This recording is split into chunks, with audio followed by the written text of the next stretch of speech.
All right. Hello. Good afternoon. We are live and back with today's Hindu analysis session. My name is Govind Singh. Today is 17th of December 2024, and we are back with the session. Now, we have started with the Hindu analysis series for 2026 aspirants, and I suggest that all of you watch the first video of this particular series, which was how to read the newspaper, how to dissect the newspaper, in which we discussed in detail that how exactly can reading the Hindu newspaper benefit you all, how exactly do you need to read it, how much time should you devote to it, what would be possible benefits, which newspaper to read, and more things as well. So if you haven't watched that video, please go to the channel. I think a couple of days ago we did that session. Do check it out. Do check out yesterday's Hindu analysis session as well. I can see some people in the chat box. Good afternoon, Harshit, Priyanshi, Advika, and Ravi. Very good afternoon and welcome back to the class. Ravi is saying, what if SLAT does not work out? If SLAT does not work out, you still have some more law entrance exams next year, which are MHCT, LSAT, Jamia, and so on. You can try out your luck in those exams. And if it still does not work out, and if you are very sure that you have to pursue law as a career option, there are two ways to go about it. Either you can take admission in any of the lesser reputed colleges and prepare simultaneously, which I believe is a better course of action, or you could take a proper drop year to prepare and take your shot next year. That would be another alternative. Good afternoon, Ashnur. Good afternoon to everyone. Let's begin today's Hindu analysis session. The flow of the session would be similar to yesterday. We would very quickly go through the newspaper, take a brief look at the newspaper, try to understand how to look at the newspaper, what exactly do we need to look at in terms of the topics which are relevant, in terms of which topics are not relevant. So that would be an exercise which we'll keep on doing for the next few days till you guys get good at that exercise on your own. Then we can probably do it with a lesser frequency. And uske baad 3-4 topics for today which we'll discuss in detail, and of course 2-3 new words of vocabulary session. Satviki is here. Hello, Satviki. Yes, Ravi, please don't spam the chat box. Symbiosis Hyderabad is a good college. Okay, ciao. Let's begin today's session. It's 17th of December, and let's look at the agenda for the day. So the first topic is going to be about our trade agreements with Switzerland. So there is a term called MFN. This translates to most favored nation, and European Free Trade Agreement is something which we'll also discuss in this particular topic, because the most favored nation tag, according to some people, may have an implication on our trade agreement with Switzerland, which we signed this year, early this year, somewhere around March. इस पे slate पे question भी आया था. Any of you, if you would have attempted both the SLAT exams, there was one question which asked about what are the 4 countries with whom India has signed a free trade agreement on 10th of March 2024. So you see, Hindu analysis helps you in multiple ways. Agar CLAT ALET में topic नहीं भी आया, question नहीं भी आया, you can expect questions in other exams like SLAT. So yeah, that was something which we'll discuss today. Then the next topic is Modi and Dissanayake. Can anyone tell me Dissanayake is the president of which country? He's currently on a visit to India. We were discussing about this yesterday. Can anyone of you tell me which country's newly elected president is Mr. Dissanayake? So we'll talk about what are the things which they discussed in their bilateral meeting, what are the implications of this particular meeting, and how this meeting can help India on a diplomatic front, on a trade front, or on an economic front, or on a political front. Okay? So we'll talk about those things. Then the third topic, which is an editorial topic, would be the proposal to increase GST on tobacco and sugar beverages. Now, I don't know how many of you are economic students, but there is a concept called sin goods. Sin goods, essentially goods which are bad for the society, for the health of people in general. And in order to disincentivize the use of these particular sin goods, the governments and the authorities usually tax these goods at a higher tax rate so that they become more expensive and lesser people are able to consume them. And Abhi, there is a proposal to increase GST on tobacco and sugar beverages to the highest tax slab of 35%. Currently, it's 28%. They are planning to increase it to 35%. We'll talk about how that can be a good move or a bad move. We'll look at the pros and cons, both the sides of it, and whether we should increase the tax on these products or not. And if we do, what would be the consequences? And lastly, there's another editorial topic which is quite interesting. It's called Greenwashing the Indian Railways. Now, what is greenwashing? I'll tell you in detail. But for now, let's assume that greenwashing is doing something and showing that it is having potential benefits, but when you look at it closely, you're just trying to cover up a bad situation by showing something else. That is what it is. Basically, wearing a mask in order to hide the real issues, washing away the real issues, and not focusing on them. So we'll talk about how there is greenwashing happening with context to the Indian Railways, and lastly, of course, we'll do a little bit of vocabulary. So that is the agenda for today. It's going to be a insightful session. If all of you are ready to begin, can I have a very quick ready in the chat box? And then we shall start.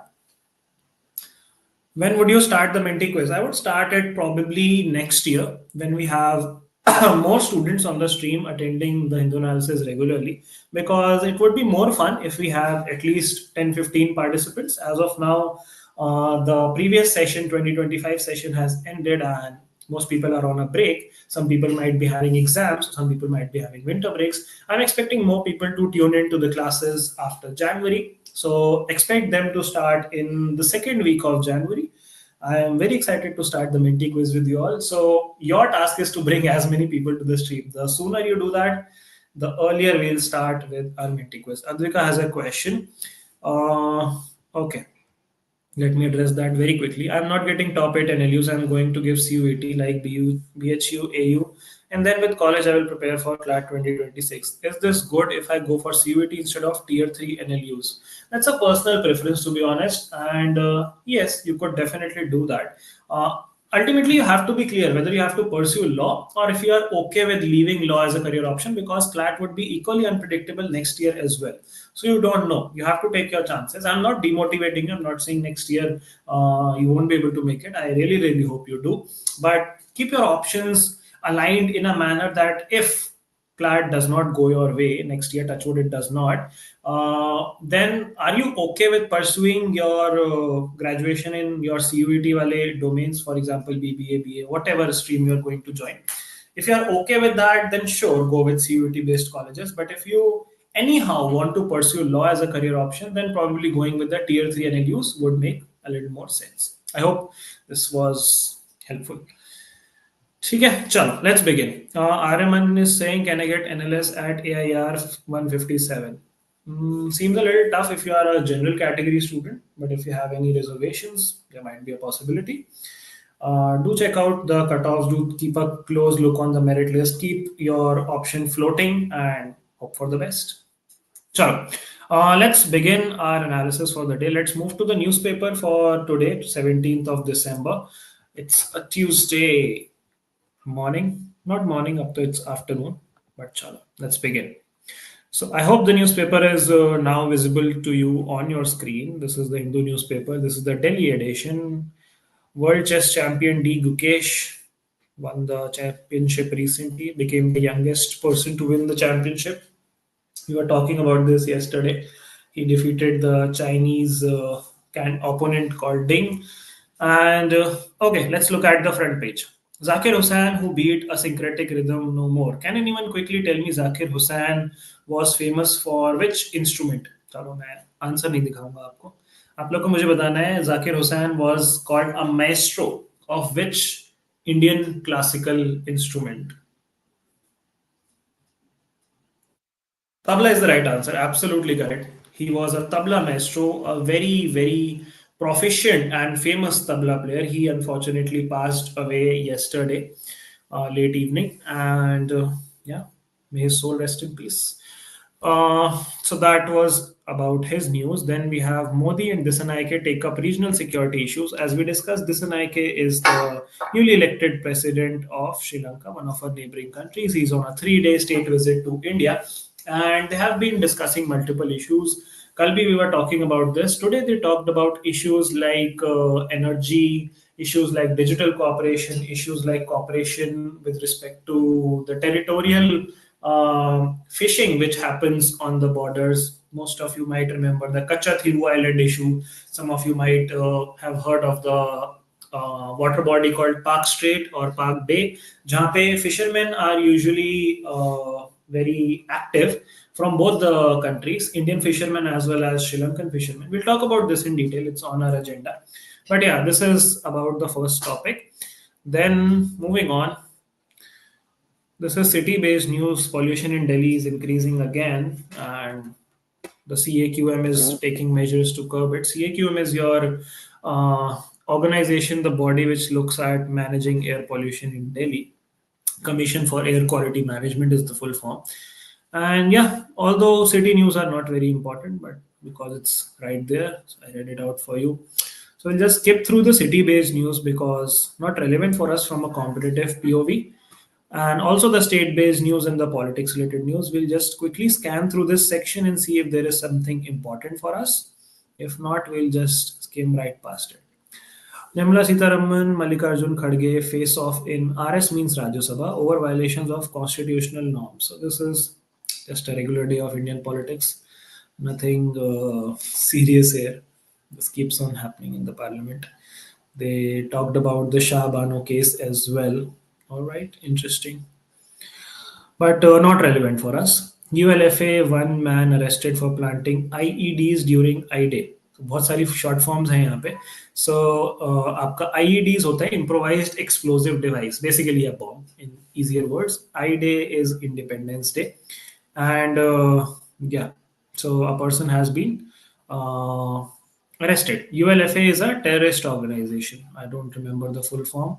Is it mentioned somewhere here? ULFA? No, it's not mentioned. It's basically a terrorist outfit. And yeah, that's the news. Okay, what else do we have? Rover Ilayaraja being denied entry to Tamil Nadu temple, not important for us. UPCM targets opposition on Sambal. We were discussing this yesterday, but this is not relevant for us right now. Okay, moving on. Another page of state-based news. Andhra Pradesh government approves almost 25,000 crore in Amravati. Okay. All right. Carrying gold from Gulf, a typical Kerala problem, says Supreme Court. ठीक है. Nothing important for us here. If there is anything important, I'll stop and discuss about it. Okay, now we are at the editorial section, which is the most important segment of our Hindu analysis and the newspaper as well. The first topic is the hidden cost of greenwashing the Indian Railways. We'll talk about this in detail when we come back to our presentation. I'll tell you what the whole issue is all about. But yes, this is an article which talks about replacing diesel engines, diesel train engines with electric engines, and how that can help us achieve 100% electrification, how that can help us achieve our climate change goals, how that can help us move towards lesser pollution and towards cleaner energy sources. But is that working out for us like we intended to? Not really. What are the causes? We'll discuss it. Then on the left hand side, you have the constitution might be a unifier, but the debate exposed polarization. So यहाँ पे वही political debate की बात हो रही है between the ruling party and the opposition party. Because it's a politics based article, we would just skip through this. You can read it if you are interested, but not very relevant from a competitive POV. Levy a higher GST rate on tobacco, sugared beverages. This is something which we were discussing in the agenda. We'll talk about this in detail. What is the proposed GST rate hike and what would be the impact of it, and how the government is balancing GST and excise taxes, and what are the key considerations for the GST Council. We'll talk about these things in detail. So, this is by a health economist and professor. Interesting article. Then we have Emmanuel Macron is driving France into one crisis after the other. So he's the French president, and things are not going very well for them. He recently was also facing issues in his political, let's say, campaign, and he was almost at the verge of facing a no confidence motion and getting ousted.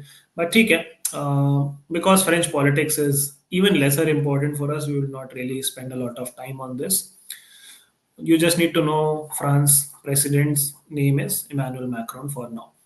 Then there is another interesting article, Green Hydrogen and the Financing Challenge. This is not that important for us, but nevertheless an interesting article which talks about renewable energy resource or a fuel called green hydrogen and how What are the barriers in developing green hydrogen energy for India, and how can we increase our investment or de-risk our investment in order to make a green hydrogen based infrastructure and move to more renewable resources of energy. Yesterday, I told you that the right side of the opinion page is usually about state based, politics based articles, opinions on that. So you can skip that, the right segment of this page. Then we have lack of good jobs push young JNK women back to the field. JNK is Jammu and Kashmir, and the title is, I think, self-explanatory. Isme they have provided you with a lot of stats, lot of numbers. These numbers are not that important for us, but you need to know the gist that this is what is happening. The urban female unemployment rate is the highest in the country by a wide margin. So Jammu and Kashmir का आपको context पता होना चाहिए. People have mostly been reliant on agriculture and tourism for their earning, both men and women. And recently, after 370 was done away with, it was expected that Jammu and Kashmir would see a lot of development, be it in the industrial sector, manufacturing sector, service sector. But things are not going as planned, and still people are forced to do the occupations which they were doing from decades. So this is quite unfortunate and needs more government intervention. So yeah, that's about this particular topic. Moving on, text and context. How does La Nina affect India's climate? So this is a geographical phenomena. The La Nina effect. See, let's read the gist of this. We will not read the entire article. Because this is too niche of a topic, but I would still suggest that you guys should definitely read this up. For the purpose of paucity of time of this particular class, we would not dive into the details of the La Nina effect because this is a whole separate topic in itself. But let's read the gist. The gist says during La Nina years, India receives normal or above normal rainfall during the monsoon season, yet the same phenomena causes droughts. Droughts means sukha pad jana in Africa and intensifies hurricanes over the Atlantic Ocean. An analysis of the meteorological data over 35 years by researchers at this organization has revealed that La Nina winters feature colder nights compared to El Nino. So there are two effects. There is La Nina effect and there is El Nino effect, which are opposite to each other. Daytime temperatures tend to be higher. El Nino summers are relatively harsher, as was the case in April this year, when India experienced intense record-breaking heat waves. If La Nina arrives and persists into summer of 25, it may offer relief from high heat. As I was saying, they operate in an opposite manner. So yeah, you can read this up. What is La Nina? Let's read a few lines. What is La Nina? A phase of El Nino southern oscillation occurs when the region of Pacific Ocean between Indonesia and South America is cooler than usual. Its counterpart El Nino represents a warming of the same region. These two phases significantly influence the global atmospheric circulation and weather patterns. Okay. So this is about La Nina and El Nino. Do read this article in detail. It's interesting. What is the procedure for removing judges? Now, this is purely, I would say, a polity based topic. Nothing to probe here. But why is this in question? Because of the recent Atul Subhash suicide case and the controversial opinions of one of the High Court judges, Justice Yadav. And that was one reason. I think there is more context to this. The story so far: 55 MPs of Rajya Sabha have submitted a motion for removing Allahabad High Court Judge Justice Shekhar Kumar Yadav to chairman of the Rajya Sabha. Okay, so this is also about a different context. But yes, that is also a context which is in news these days. So you have to keep that in mind as well. What is the procedure? There is an impeachment procedure, a very complicated and tough procedure to impeach a judge of the High Court or the Supreme Court. What are the articles which deal with it? Article 124 and 217 of the Constitution deal with it. What are the grounds? The grounds are proved misbehavior or incapacity after a motion is passed in each house of the parliament by a majority of the total membership of the house and majority of not less than two-thirds of the members of the house present and voting. That is, a special majority is required. And there's no definition of proved misbehavior and incapacity. It's a subjective thing. Supreme Court has opined in various cases that willful misconduct, corruption, lack of integrity would constitute misbehavior. So yeah, that is that. There's nothing else you need to know about this particular topic. We have done the gist of it. Justice Yadav made criminally charged remarks while speaking at an event organized by Vishwa Hindu Parishad. Okay. So that is the context for this article. Stringent process with the requirement of special majority in both houses has resulted in non-removal of judges even after having been found guilty of misbehavior. So it's a very tough process. Okay, why the legacy of Jawaharlal Nehru endures even now? This is not important for us, but you can read it if you are interested. You can get a historical perspective of how he was, how his policies were. This is often this is often a debate on political TV shows where politicians keep blaming Nehru for his policies, and the other side keeps saying that now you are in power from the past 3 terms. What have you done? Don't keep harping on the past.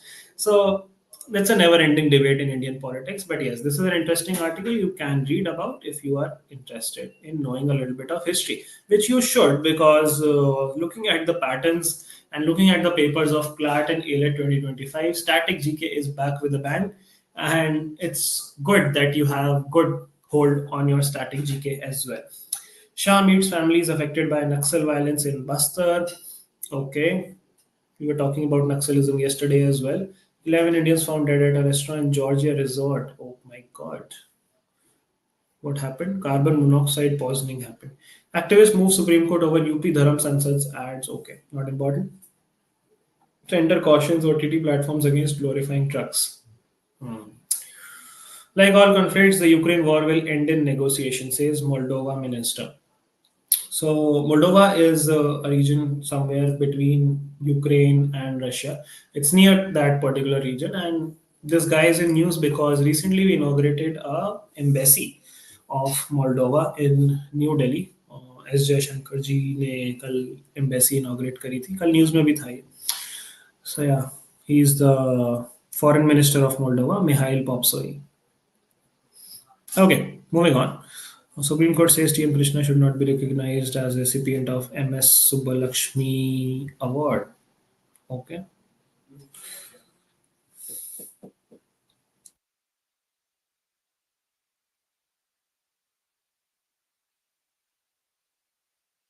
Interesting. Not that important from a competitive POV, but the thing is that he's saying that this person is a misogynist in nature, and MS Subbalakshmi Award is awarded for contribution to the field of music. So yeah, that's that. Jaunpur court refuses to order survey. Okay. BJP demands return of Jawaharlal Nehru letters. Not important. Not important. Not important. Not important. Tabla as muse, the maestro executed complex rhythms, intricate patterns. So we were talking about Pandit Zakir Hussain. Oh, sorry, Ustad Zakir Hussain. Uh, okay. Moving on, wholesale food inflation eases. This is an important article. Switzerland nixing MFN status won't affect EFTA deal. I'll explain it to you what this essentially means. An important article for us. In a first, all women shift starts at Tata Steel's iron ore mine. Okay, nice. Syria must have. Okay, Canada Deputy PM quits Israeli strike in Gaza. Nothing new here. Bangladesh elections likely between late 25 and early 26, says Mohammad Yunus. Germany set for snap polls as Olaf Scholz government collapses. Olaf Scholz was the Chancellor of Germany. And the lower house of the parliament, Bundestag in Berlin, recently decided that new polls would be held in order to elect the new Chancellor of Germany. Okay, many fear dead in French territory Mayotte after cyclone. Cyclone Chido की बात हो रही होगी यहाँ पे हाँ correct cyclone चीडो सो या ठीक है आगे चलते हैं Assad breaks silence says Syria in hands of terrorists. Okay. Border Gavaskar Trophy is going on. Advantage Australia as India batters fluff their lines again. आज follow on prevent कर लिया इंडिया ने if any of you follow cricket. It was a thrilling day of test match today. But nevertheless, not that important for us. It's just that I enjoy cricket, so कभी कभी मैं बता देता हूँ. But ठीक है. Women in blue look to iron out the flaws in fielding against West Indies. Okay, happy to see how proud the country is. This is with context of Gukesh and the chess championship. All right, nothing fancy. in the sports section. Yeah. Okay. Cool. So that's all we have in the newspaper. This is a science-based article, not important for us. So we have identified three, four articles which we are going to discuss a little bit in detail. That was an overview of the newspaper for you. Let's go back to our presentation and look at these articles once again. Ashnur is saying lack of jobs in JNK is mainly due to effects of Article 370. Not really, not exactly. I would not say that is a cause and effect relationship. I would say that there is more government intervention and more government support required for the UTs of JNK and Ladakh in order to boost employment for them. But yes, 370 ke baad things have changed and the job creation has not caught up with that particular change. So that is the thing. Chalo, let's talk about these three, four topics in detail. So Switzerland European country इसके साथ हमारा मार्च 2024 में एक free trade agreement sign हुआ था along with that four और countries थे three और कंट्रीज थे total four countries with whom we signed a free trade agreement. There was Liechtenstein, there was Iceland, and there was Norway, along with Switzerland, with whom we signed an EFTA. What is an EFTA? A free trade agreement essentially means that trade between these two countries would face minimum taxation, minimum custom duties, minimum excise duties, in some cases even zero tariffs and all of those things. So as you know that if you export or import goods from one country to another, you have to pay tariffs, be it in form of custom duties, be it in terms of excise duties or other taxations, etc., etc. And if you have a free trade agreement, these tariffs come down to almost zero. So that is a free trade agreement which we signed with these four European countries. Along with that, we also have free trade agreements with our neighboring countries like Sri Lanka, like Bhutan, like Nepal, and all of those. But coming back to the case in point, now what exactly has happened? Switzerland has nixed the MFN status. What is the MFN status? Nixing means removing or suspending the MFN status for India. So earlier, India used to enjoy a most favored nation status from Switzerland. And this status has now been suspended. And what would be the implication of this? Firstly, what exactly is the most favored nation tag? This essentially means, in terms of the WTO, what is the WTO? The World Trade Organization. And this essentially means that if there is a nation which is classified as a most favored nation, Switzerland would be obligated to provide the same benefits or let's say discounts or let's say advantages which it offers to any other country XYZ, and it would be under an, for example, let me give you a more clear example. For example, this is Switzerland. Okay, it engages with trade in let's say 4 5 countries: A, B, C, D, E, and let's say the sixth country is India. Okay. Now let's say that what not let's say this is a fact that India had the most favored nation tag from Switzerland, and let's say that Switzerland sells a particular item for 100 rupees, and from A it charges 80 rupees. It gives it a discount of 20%. It charges 80 rupees from A, it charges 100 rupees from B, it charges 120 rupees from C, it charges let's say 85 rupees from D, and 95 rupees from E. Okay, so this product which Switzerland usually marks at 100 rupees is sold to these countries at these particular prices. What is the lowest among them? The lowest is 80 rupees, right, which is given to country A. Now if India has the most favored nation status with Switzerland, Switzerland would be bound, Switzerland would be obligated by international law to give this particular product to India for 80 rupees because it's the most favored nation for Switzerland. So that is how the advantage of a most favored nation tag works. Now, of course, now that the most favored nation tag has been suspended or removed, Switzerland is not under an obligation to provide the same benefits, the same advantages which it earlier could have provided India. But the parties on both the sides, the ministers, the foreign ministers are saying, the finance ministers and economic people are saying that this would not have any implication on the EFTA deal, which is the European Free Trade Agreement deal, which we have with Switzerland. That is, the removal of MFN status for India would not really impact India to a greater extent as it might be presumed. So that is what the context of this particular article is. Now, what else do we need to know in this particular article? Switzerland and India engage in a lot of bilateral trade. Even these European Free Trade Agreement countries also engage with a lot of bilateral trade with India. The numbers are somewhere around 18 to 20 billion dollars in the last couple of years. And Switzerland is the largest trading partner of India, followed by Norway. What that means is we export the maximum amount of goods to Switzerland, and then it's Norway. So, as opposed to what you might believe, Switzerland is the largest trading partner of India, followed by Norway. In fact, India has a trade deficit with Switzerland largely due to gold imports. Yani ki we export a lot of things to Switzerland. It is the largest trading partner of India, but we import a lot of gold from Switzerland. So we are still in a deficit. Yani ki we are still not in a trade surplus with Switzerland. So that is one thing. Now, similar trade agreements we have with Sri Lanka, we have with Nepal, we have with Bhutan, based on terms of trade, commerce, and transit. These also include your agreements with associations like ASEAN. So we also have a free trade agreement with ASEAN. We also have a free trade agreement with the G7 countries. We also have multiple economic cooperation treaties with countries like Australia, countries like Mauritius, countries like Thailand.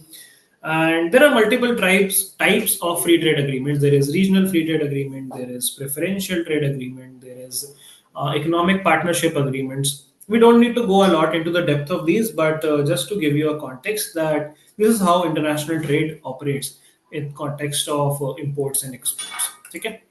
चलो आगे चलते हैं. Let's move on to the second topic which we are discussing today is Modi Disanaike take up regional security issues. Now, when we talk about regional security issues, we know that India and Sri Lanka have been in a bit of a tussle with respect to the fishermen in the border areas, especially near the Kachathivu Island and your Park Strait and Park Bay. So, काफी बार Indian fishermen are arrested by Sri Lankan authorities and then they refuse to release them, saying that they have crossed the international waters, the international boundaries, and things keep on escalating someday or the other. Apart from that, there is also the ongoing long-standing issue of the cultural differences between the Tamilians and the Sri Lankans. So this was more on linguistic lines. There were two languages which are primarily spoken in the southern state of Tamil Nadu and even in Sri Lanka. One of them is Tamil, of course, and one of them is Sinhalese or Simhalese, however you may pronounce it. So one faction obviously favors this side, one faction favors the Tamil side. There are more of Tamil speaking people in India, more of Simhali speaking people in Sri Lanka, quite obviously. And there's always a tussle between these two linguistic communities. And in order to solve this dispute, these two have met and said that they would look into the issue. They not just talked about regional security issues, they also talked about how India is going to support Sri Lanka in its economic crisis. We all know that Sri Lanka is going through a tough time, economically speaking. And we have converted a lot of loans which we had provided, credit loans, into grants. What that means is that Sri Lanka now does not need to pay back those loans to India. They have become sort of like gifts to Sri Lanka. And in exchange, what have we received as a promise? We have received that like the Sri Lankan president has said that Sri Lankan territory would not be used in any way which can harm the security of India or which can harm the security of the whole region per se. Now, what we are trying to address here is the problem of China. So, China has taken control of a lot of infrastructure projects in Sri Lanka. China has also taken control of a port in Sri Lanka, which is called the Hambantota port. It has taken it on a lease for 99 years. and it is using this particular port for patrolling in that region, for surveying that region, for researching in that region. And this obviously is a threat to India's sovereignty, India's defense, India's diplomatic relationships, and whatnot. So, what we are trying to essentially do is decrease the proximity which Sri Lanka has shown to China in the past few years, and regain the trust of Sri Lanka, regain the mutual trust between these two countries, India and Sri Lanka, and work towards an agreement where we can have a friend in Sri Lanka. So that is the thing. That is why these both have met. There have been multiple agreements, bilateral agreements for energy, digital cooperation, infrastructure, regional security, and all those things. But yeah, that is the whole underlying theme, that we want to counter China and they want India's help. Okay, let's move on to the next topic of the day, which is levying a higher GST rate on tobacco and sugared beverages. Now, what do you guys think? Is this a good thing or a bad thing? Yes or no? Tell me quickly in the chat box.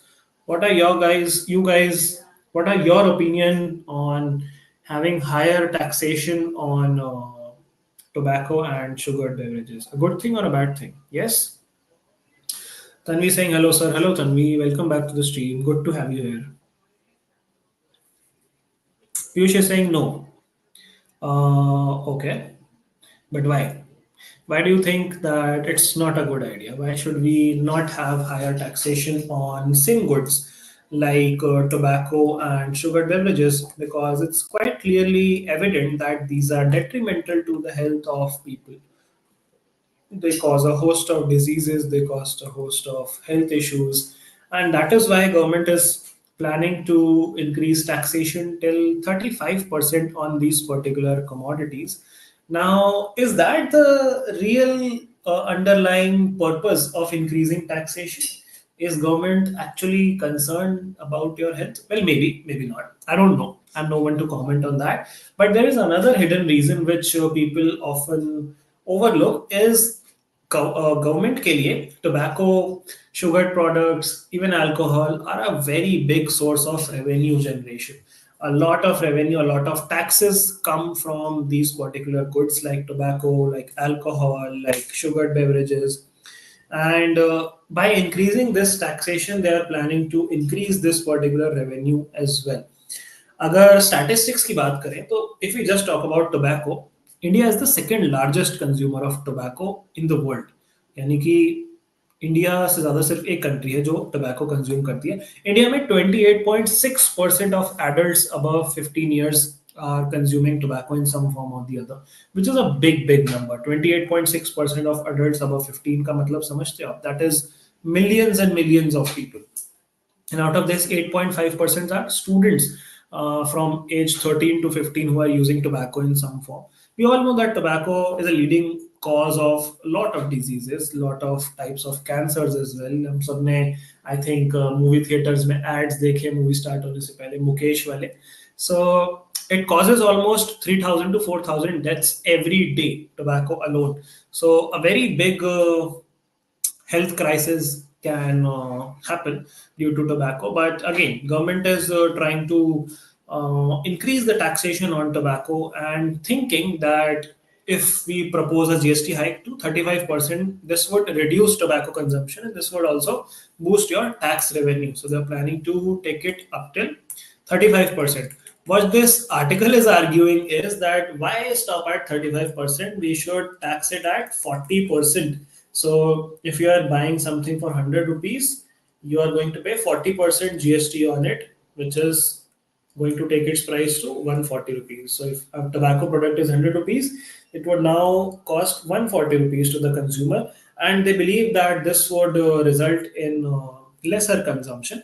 But on the flip side, there is also a downside to this. There is also unwanted consequence to this, which is if the price increases to certain extent, people would start illegal trading of tobacco in order to avoid these taxes, be it trying to escape the GST system or be trying to produce illicit and unlicensed tobacco and selling it in illegal ways. So that happens with liquor, that happens with alcohol, right? You see a lot of cases of spurious liquor, people dying due to nakli alcohol, spurious alcohol. So that would happen to tobacco consumption as well, which can very well backfire for the government.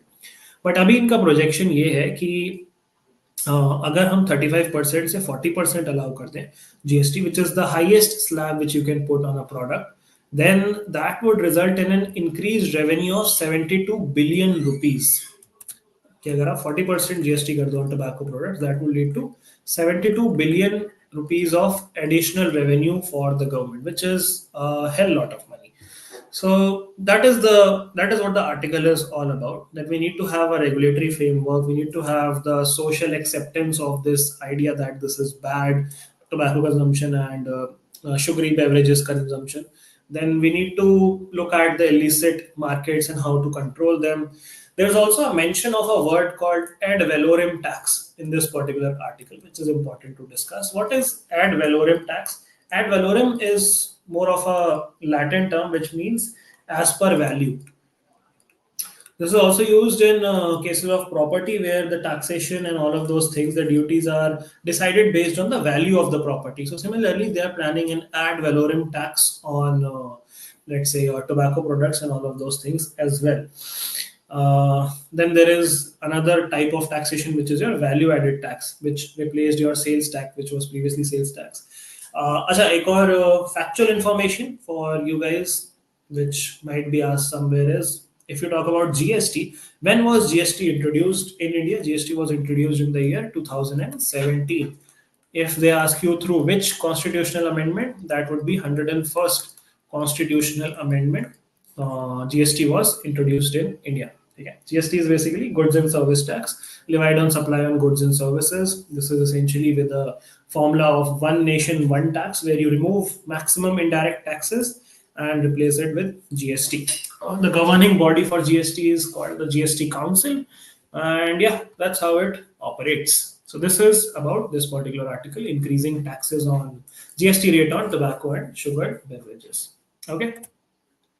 Moving on to the last topic of the day, which is the hidden cost of greenwashing the Indian Railways. Now, what is this topic all about? Greenwashing of Indian Railways. Now, this is in line with our idea of 100% electrification of railways, where we want to remove all the diesel engines, the diesel locomotives, which currently are very large in number in India, and replace them with electric engines, which work on electricity.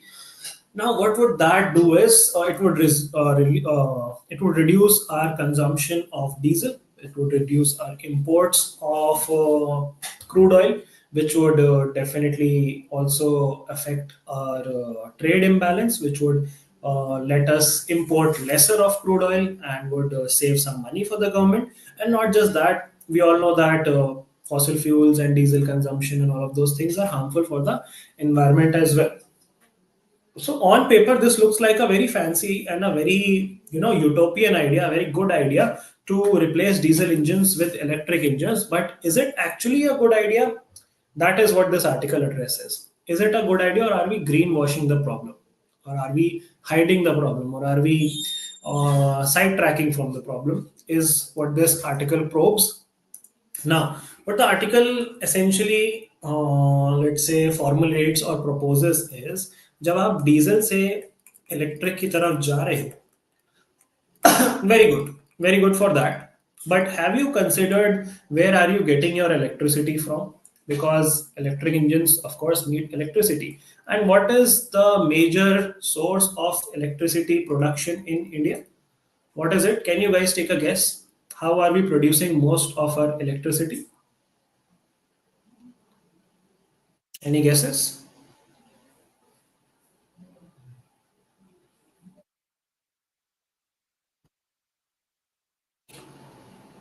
Any responses, people?